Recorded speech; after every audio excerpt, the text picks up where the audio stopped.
علامہ اقبال مسلم league میں شامل تھے۔ 1930 کا خطبہ الہ آباد جو انہوں نے پیش کیا تھا، اس میں اگرچہ انہوں نے کہا تھا کہ نہ میں کسی پارٹی میں ہوں، نہ کسی کا پیروکار ہوں اور نہ کسی کا قائد ہوں، لیکن 1937 کے الیکشنز میں انہوں نے مسلم لیگ کی سرپرستی کی تھی۔ پاکستان خبر ٹی وی کے ویڈیوز دیکھنے کے لیے ہمارا چینل سبسکرائب کریں اور بیل آئیکن پر کلک کریں تاکہ آپ ہماری آنے والی ویڈیوز دیکھ سکیں۔ دیکھتے رہیں پاکستان خبر ٹی وی۔ بسم اللہ والصلاۃ والسلام علی رسول اللہ۔ 9 نومبر 2023 کے حوالے سے ہم علامہ اقبال کو یاد کرنا چاہتے ہیں کہ علامہ اقبال 146 سال پہلے قتم عدم سے عالم وجود میں آئے۔ علامہ اقبال ایک بہت بڑے شاعر تھے۔ علامہ اقبال کو مفکر مشرق بھی کہتے ہیں۔ اب یہ 2 حیثیتیں ہیں، اور تیسری حیثیت علامہ اقبال مسلم لیگ میں شامل تھے۔ 1930 کا خطبہ الہ آباد جو انہوں نے پیش کیا تھا، اس میں اگرچہ انہوں نے کہا تھا کہ نہ میں کسی پارٹی میں ہوں، نہ کسی کا پیروکار ہوں اور نہ کسی کا قائد ہوں، لیکن 1937 کے الیکشنز میں انہوں نے مسلم لیگ کی سرپرستی کی تھی۔ لہٰذا ان کی یہ 3 حیثیتیں بنتی ہیں۔ تینوں حوالوں سے ہم کچھ نہ کچھ عرض کریں گے۔ علامہ اقبال ایک بہت بڑے شاعر تھے، اور شاعر کی ایک ثقافتی، تہذیبی، کلچرل ویلیو ہوتی ہے۔ شاعر ہمیں ثقافتی طور پر رچ کرتا ہے، ثقافتی زندگی کا مرکزی کردار بنتا ہے بڑا شاعر۔ تو علامہ اقبال کی شاعری نے ہمارے کلچر کو، ہماری ثقافت کو کیسے ایڈریس کیا، یہ ایک سوال ہے۔ اب یہاں میں ایک سوال پیش کرنا چاہوں گا کہ علامہ اقبال کی شاعری ہمارے ہاں جب سے پاکستان بنا ہے، پہلے ایک چھٹی ہوتی تھی، پھر 2 چھٹیاں ہوتی رہیں، اب ایک چھٹی پھر ہوتی ہے۔ تو بہت سارے ادارے ہیں علامہ اقبال کے حوالے سے، بہت ساری تقریبات علامہ اقبال کے حوالے سے ہوتی ہیں ہر سال، بہت ساری کتابیں چھپی ہیں، سینکڑوں نہیں ہزاروں کی تعداد میں، بہت سے رسائل کے خصوصی نمبر بھی چھپتے ہیں، اخباروں کے خصوصی ایڈیشن بھی چھپتے ہیں، اور کتابیں اور رسائل بے شمار چھپتے ہیں۔ اس کے باوجود ہمارے ہاں کے لوگوں کو علامہ اقبال کے کتنے شعر یاد ہیں، یہ اگلی بات جو ہے، اس کا اگر ہم جائزہ لیں تو نتائج ہمیں خاصے مایوس کو نہ صحیح کچھ زیادہ حوصلہ افزا نظر نہیں آتی۔ اس کی وجہ یہ ہے کہ علامہ اقبال نے جس زبان میں شاعری کی، وہ زبان سمجھنا، سیکھنا یہاں کے لوگوں کے لیے ذرا مشکل ہے۔ میں نے ایک دوست کو علامہ اقبال کا ایک شعر سنایا، میں نوائے سوختہ در گلو، تو پریدہ رنگ رمیدہ بو، میں حکایت غم آرزو، تو حدیث مات، میں حکایت غم آرزو، تو حدیث ماتم دل بری۔ تو وہ کہنے لگا کہ جی مجھے فارسی نہیں آتی، اس لیے میں یہ شعر سمجھ نہیں سکتا۔ اب میں یہ شعر انہیں اردو کا شعر سمجھ کے سنا رہا تھا۔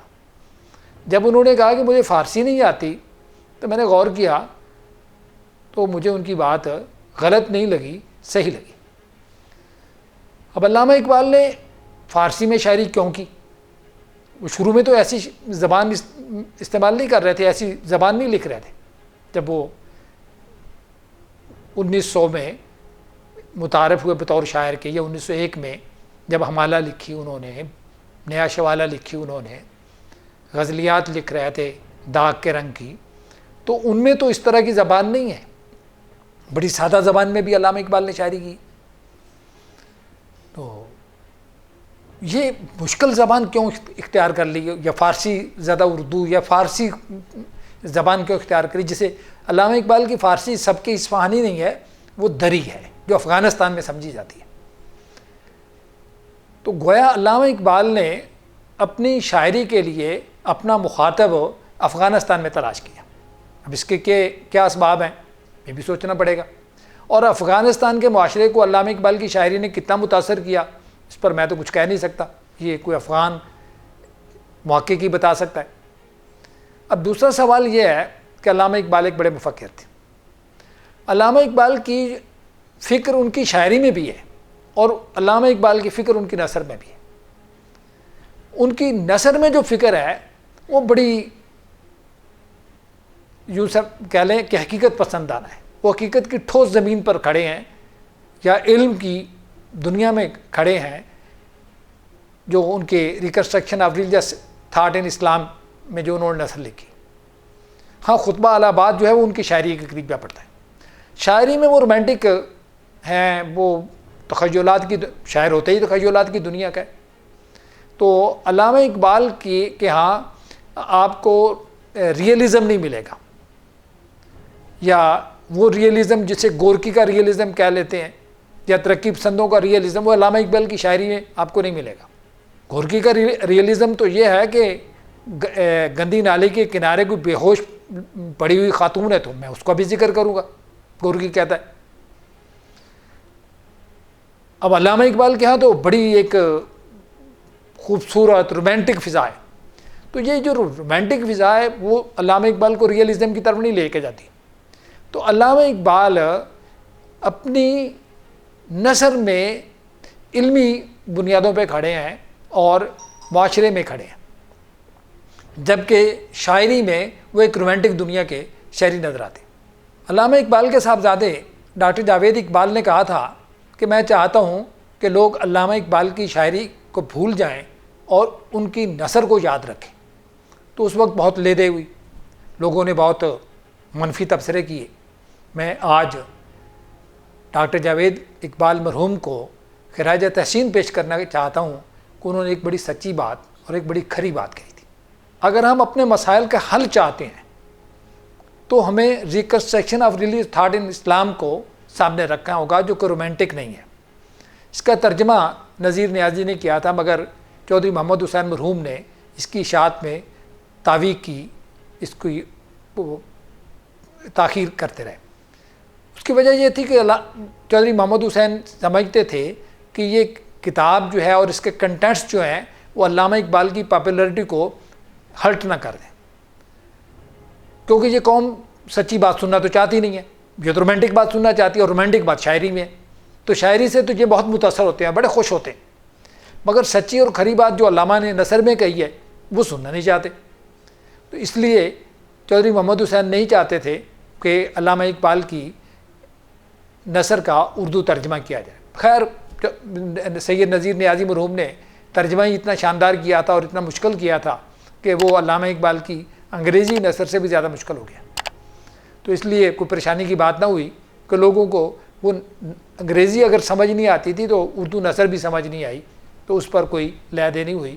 اگرچہ کچھ حلقوں میں علامہ اقبال کے 6 لیکچرز کو جو بعد میں 7 ہو گئے, Construction of Religious Thought in Islam کے لیکچرز جو ہیں اس کے خلاف آوازیں بھی اٹھی. کراچی سے خالد جامی نے امالی غلام محمد کے نام سے علامہ اقبال کے ان لیکچرز کے خلاف ایک تبصرہ جو ہے وہ تجزیہ جو ہے وہ پیش کیا.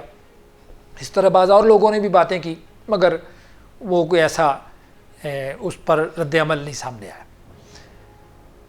تو بہرحال علامہ اقبال فلسفے کے ایک منتہی تھے اور ایک بہت عالم اور فاضل شخصیت تھے, تو ان لیکچرز پہ کام ہونا چاہیے. اور تیسری بات علامہ اقبال کی سیاست کے حوالے سے, تو علامہ اقبال کی زندگی میں سیاست کا جو دور ہے وہ کچھ زیادہ طویل نہیں ہے.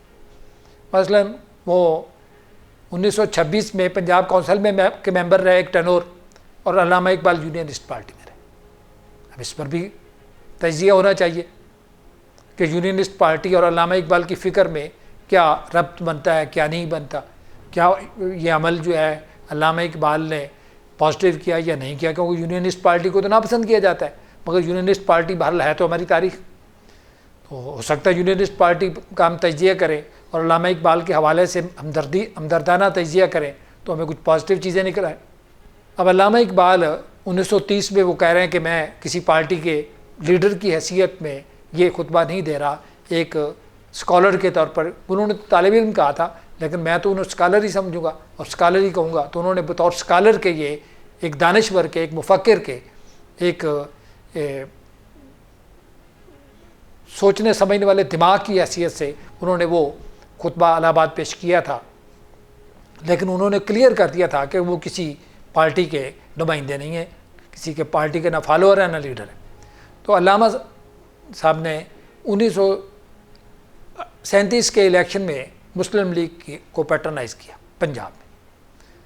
اب یوں تو ہم کہہ دیتے ہیں یہ بڑی اسکولوں میں، کالجوں میں، اور بلکہ پورے معاشرے میں یہ تقریریں کہ علامہ اقبال نے سوئی قوم کو جگا دیا اور پھر قوم سیسا پلائی ہوئی دیوار کے طور پہ جو ہے نا وہ کھڑی ہو گئی اور بہت بڑی کامیابی حاصل کی اور یہ کیا اور وہ کیا۔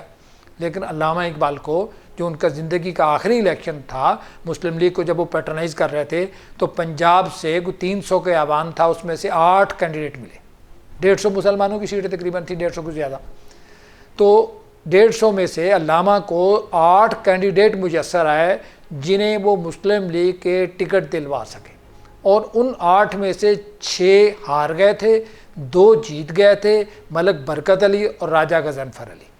راجہ غضنفر علی جیتنے کے فوراً بعد یونینسٹ پارٹی میں شامل ہو گئے، اور ملک برکت علی اکلوتے رکن پنجاب اسمبلی تھے جو علامہ اقبال کے زیر سرپرستی مسلم لیگ کے پلیٹ فارم سے الیکشن جیتے تھے۔ تو اب ہم جو تقریریں کرتے ہیں، جو ہم بڑے بڑے دعوے کرتے ہیں، وہ بھی ہمارے سامنے آنا چاہیے کہ ہم کیا کہہ رہے ہیں اور ہماری باتوں میں کیا معنی ہے یا معنویت بھی ہے یا نہیں ہے۔